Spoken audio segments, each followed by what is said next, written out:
अगर विरोध करेंगे तो स्वाभाविक है कि राजनीतिक लाभ मुझे होगा। महिला बिल नहीं है, ये हिंदुस्तान का राजनीतिक जो स्ट्रक्चर है, इलेक्टोरल स्ट्रक्चर है, उसको बदलने की कोशिश है।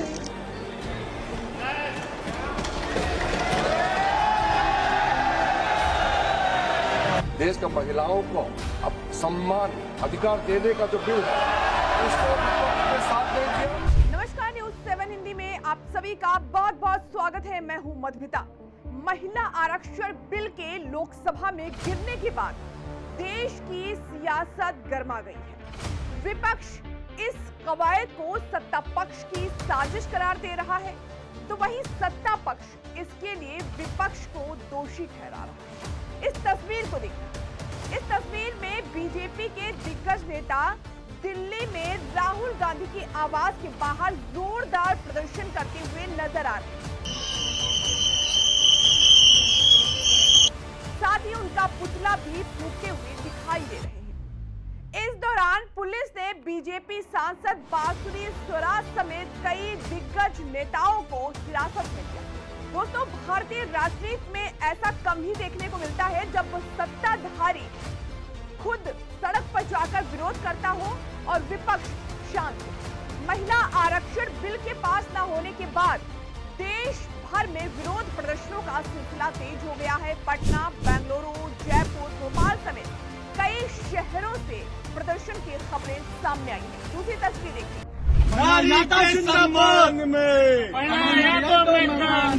नारी के सम्मान में, मैदान में। ये दूसरी तस्वीर लखनऊ की है, जहां अपर्णा यादव के नेतृत्व में बीजेपी कार्यकर्ताओं ने विरोध प्रदर्शन किया। इस दौरान कांग्रेस और समाजवादी पार्टी के झंडों को जलाकर आक्रोश व्यक्त किया गया। इस मुद्दे पर पीएम मोदी, मनोज तिवारी समेत भारतीय जनता पार्टी के कई दिग्गज नेताओं ने तीखी प्रतिक्रिया दी है। प्रधानमंत्री नरेंद्र मोदी ने कहा कि विपक्ष ने महिला आरक्षण का विरोध करके पास किया है और इसके लिए उसे निश्चित रूप से दंड मिलेगा।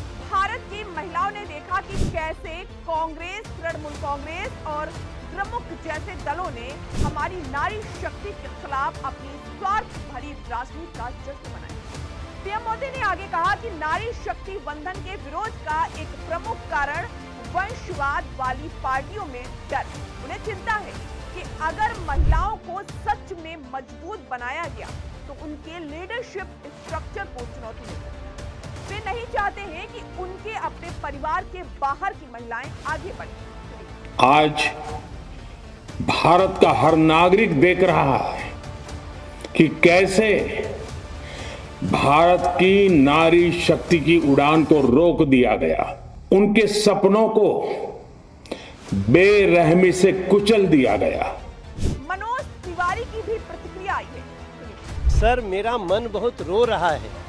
मैं कल संसद में जब बिल गिरा ना, तो आपने नरेंद्र मोदी जी का चेहरा देखा होगा। उन्होंने कैसे अपने दर्द को रोका, कैसे आंसुओं को रोका। और मैं अपनी बात बता रहा हूँ ना, मेरा संसद में उठने का मन नहीं कर रहा। इस मुद्दे पर तमाम दिग्गज नेताओं ने अपनी प्रतिक्रिया दी है। महाराष्ट्र के डिप्टी सीएम एकनाथ शिंदे ने भी कहा है कि विपक्ष का असली चेहरा सामने आए। सुनिए क्या कहा है।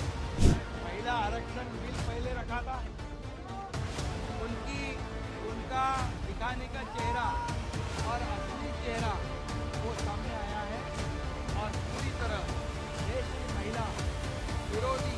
वहीं अब कांग्रेस महासचिव प्रियंका गांधी ने कहा कि लोकतंत्र की एक बड़ी जीत हुई। मोदी सरकार ने लोकतंत्र को कमजोर करने और संघीय ढांचे को बदलने की साजिश की थी, जिसे हमने हरा दिया। ये संविधान की जीत, देश की जीत है, विपक्ष की एकता की जीत, जो सत्ता पक्ष के नेताओं के चेहरे पर साफ दिख रही है। कल जो हुआ वो लोकतंत्र के लिए एक बहुत बहुत बड़ी जीत रही। जो सरकार की साजिश थी संघीय ढांचे को बदलने की, लोकतंत्र को कमजोर करने की, उसको हराया गया, उसको रोका गया। इस मुद्दे पर बीजेपी की राष्ट्रीय उपाध्यक्ष रेखा वर्मा ने कहा कि 70 सालों से इस देश की महिलाएं अपने अधिकारों की लड़ाई लड़ रही। 33% आरक्षण महिलाओं को मिलना चाहिए, इसके लिए लगातार प्रयास किया जा रहा था। सरकार के बनने के बाद में महिला शक्ति को उम्मीद जगी थी कि इस बार शायद महिला शक्ति को उसका अधिकार मिलेगा, लेकिन वो नहीं मिला। देखिए, हमने अगर उत्साह मनाया है कि हमने लोकतंत्र बचाया है, क्योंकि इनका जो षड्यंत्र था वो एकदम अलग था। उसका मैंने स्पष्ट अपने भाषण में बोला है कि इनकी क्या योजना थी। तो हमने डिलिमिटेशन पे इनकी जो साजिश थी उसको डिफीट किया।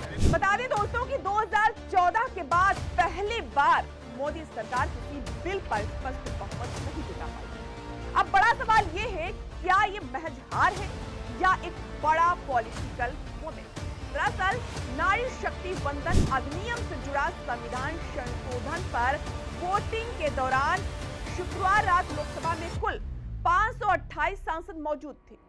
संशोधन पास करने के लिए 352 वोट चाहिए थे, लेकिन सत्ता पक्ष 298 वोट पर सिमट गया। विपक्ष को 230 वोट मिले। इसमें दिलचस्प बात ये रही कि विपक्ष के पास 235 का दावा था, लेकिन 5 वोट कम पड़े। वहीं सरकार के पास 293 का आंकड़ा था, जिसे 5 अतिरिक्त वोट मिले। वाईएस जगमोहन रेड्डी की पार्टी वाईएसआरसीपी के 4 सांसद और एक निर्दलीय का समर्थन शामिल रहा। अब राजनीतिक सवाल ये उठ रहा है, क्या सरकार को पहले से पता था कि संख्या कम है? क्या ये 3 दिन का सत्र सिर्फ इस बिल को पास करवाने के लिए किया गया था? बिल पास होता तो सरकार को क्रेडिट, अब गिरा तो विपक्ष को कैटेगरी में लाकर उस पर हमला, यानी दोनों तरफ राजनीतिक स्पेस। संसद में विपक्ष ने इस मुद्दे को महिला आरक्षण से आगे बढ़ाया और इसे परिसीमन और संघीय संतुलन से जोड़ा। कांग्रेस नेता केसी वेणुगोपाल समेत कई नेताओं ने इसे राज्यों के बीच पावर बैलेंस का सवाल बताया। सतही तौर पर अगर देखें तो ये सरकार की हार है।